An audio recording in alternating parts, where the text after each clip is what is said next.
தேசிய உறவுகள் அனைவருக்கும் வணக்கம். சற்றுமுன் நாம் தமிழர் கட்சியை விட்டு விலகிய களஞ்சியம் குறித்து தான் இந்த காணொளியில் விரிவாக நம்ம காண இருக்கோம். சில தினங்களுக்கு முன்பு களஞ்சியம் அவர்களுடைய நெருங்கிய தோழரும் நண்பருமான முத்துப்பாண்டி அவர்கள் கட்சியிலிருந்து விலகி இருந்தார். இந்த செய்தி எல்லாருக்கும் தெரியும் நினைக்கிறேன். அவர் விலகும் அதே நேரத்தில் இவரும் விலகப் போகிறார் அப்படிங்கிற செய்தியை கூடுதலாகவே நம்ம பதிவு செய்திருந்தோம்.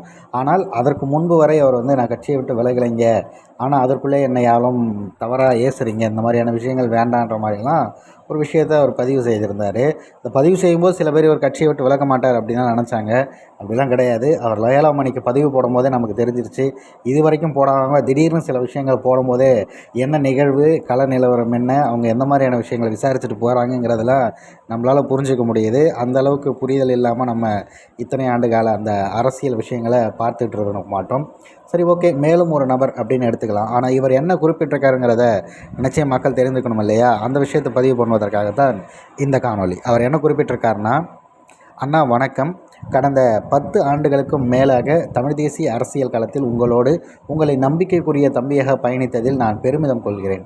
தமிழர் நல பேரியக்கத்தின் தலைவராக நான் 2016ஆம் ஆண்டு உங்களோடு இணைந்தது முதல் களப்பணி, தேர்தல் பரப்புரை மற்றும் நிர்வாக பொறுப்புகள் என தங்களின் வழிகாட்டுதலின் கட்சியின் வளர்ச்சிக்காக எனது முழு ஆற்றலையும் அர்ப்பணித்து செயல்பட்டுள்ளேன். கடந்த 2024ஆம் ஆண்டு பிப்ரவரி மாதம் 28ஆம் தேதி என்னை அழைத்து நாடாளுமன்ற தேர்தலில் போட்டியிட வாய்ப்பளித்தீர்கள். அவ்வாறு 8 ஆண்டுகளுக்கு பிறகு கட்சியில் இணைந்து 2 முறை தேர்தலில் பங்கெடுக்கும் வாய்ப்பை எனக்கு வழங்கியமைக்கு நன்றி அண்ணா. தற்போது இயக்கத்தின் போக்கில் ஏற்பட்டுள்ள மாற்றங்கள் மற்றும் மாற்று அரசியல் தலைவர்கள், தனிநபர்கள் மீதான விமர்சனங்கள், தரம் குறித்து பேசுவது அப்படிங்கிறதெல்லாம் எனக்கு மிகுந்த மன வருத்தம் உண்டு. தமிழ் தேசிய கொள்கை என்பது வெறுப்பு அரசியலை கடந்து அது அனைவரும் உள்ளடக்கிய அதிகார மாற்றத்திற்கான கருத்தியல் என்று நீங்கள் கூறியுள்ளீர்கள். ஆனால் அதற்கு நேர்மாறாக கட்சியின் உறுப்பினர்களே சக கட்சியினரை மற்றும் ஆதரவாளர்கள் மீது வெறுப்பு அரசியலை கையாள்வதை என்னால் ஏற்றுக்கொள்ள முடியவில்லை. விமர்சனங்கள் கொள்கை சார்ந்ததாக இருக்க வேண்டுமே தவிர தனிநபர் தாக்குதலாக இருக்கக்கூடாது என்பது எனது உறுதியான நம்பிக்கை.